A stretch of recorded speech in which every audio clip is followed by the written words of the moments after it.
এখন আমি বানাবো কাতলা মাছ। তার জন্য কাতলা মাছটাকে আমি নুন হলুদ দিয়ে ভালো করে মিশিয়ে নিচ্ছি। খুব সহজ পদ্ধতিতে বানাবো মাছের ঝোল। তার জন্য নিচ্ছি অল্প একটু হলুদ গুঁড়ো, একটু জিরে গুঁড়ো, একটু ধনে গুঁড়ো,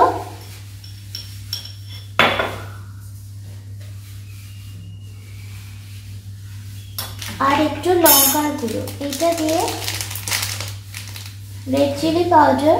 তো এটা দিয়ে আমি একটু জলে গুলে রাখবো। এই মশলাটা এইভাবে গুলে রাখলে টেস্টটা খুব ভালো হয়।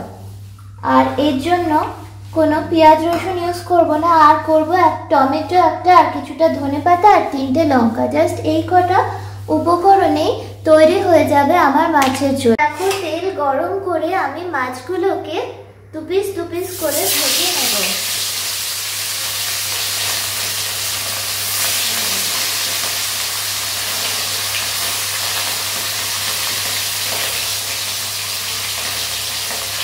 আমি খুব কড়া করে ভাজি না, এতে আমার পার্সোনালি মনে হয় যে মাছের টেস্টটা নষ্ট হয়ে যায় নেড়েছে।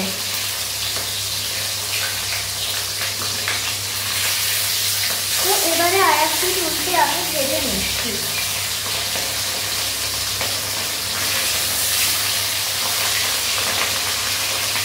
এটা যেহেতু জ্যান্ত কাতলা মাছ ছিল, তাই খুব সহজেই এটা ভাজা হয়ে যাচ্ছে। দেখো, খুবই অল্প সময় 2-3 মিনিটের মধ্যে এই মাছটা ভাজা হয়ে যাবে।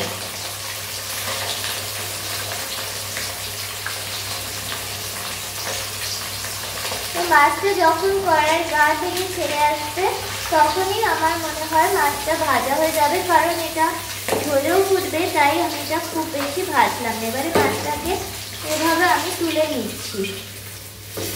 মাছ ভাজা আমার কমপ্লিট। খুব সুন্দরভাবে মাছগুলো হয়ে গেছে। এবারে আমি মাছের ঝোলটা করে নেব। এই ঝোলটা করতে খুবই অল্প সময়, 10 মিনিটের মধ্যে আমার ঝোল হয়ে যাবে।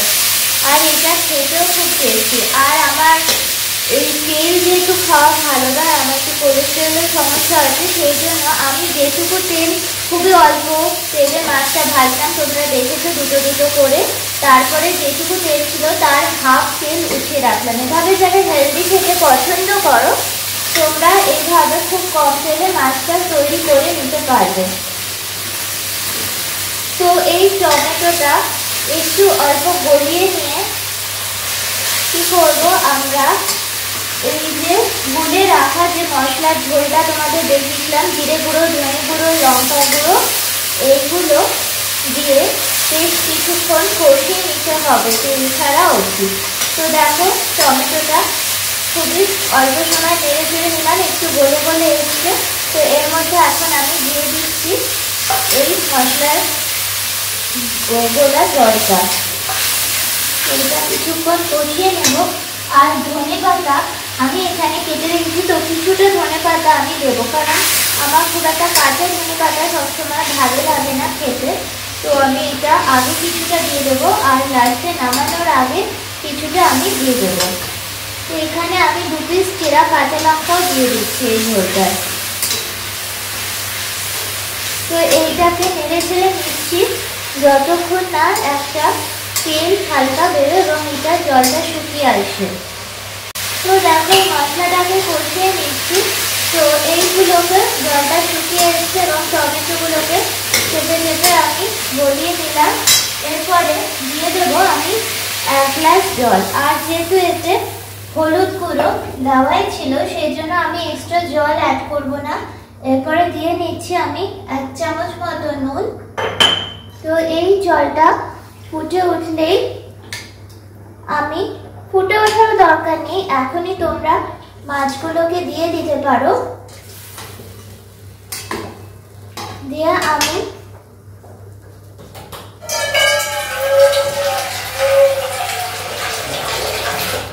বাটিতে তেল লেগেছিল, তো এই তেলটা আমি নষ্ট করতে চাইছি না, কারণ এটাতে টেস্টি হয়। তো এই জলটুকু দিয়ে দিলাম। আরও 1 চামচ নুন, আর একটু হলুদ গুঁড়ো অ্যাড করে দেব।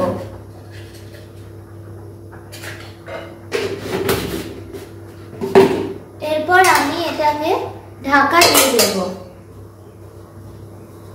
রান্নাটা এতটাই সহজ, আমি 10 মিনিট ফুটতে দিয়ে স্নান সেরে এলাম। এবারে খুলে দেখি কিরকম হচ্ছে। তো তোমরা শুধু দেখো, এত সুন্দর কালার এসছে মাছটার। এরপরে আমি ধনেপাতাগুলো ছড়িয়ে দিচ্ছি আর 2 মিনিট মতো খুলে ফুটিয়ে নেব। তো দেখো, আজকে আমার মাছের ঝোল রেডি হয়ে গেছে। কি সুন্দর দেখতে, আর এটা খেতেও খুব ভালো হয়।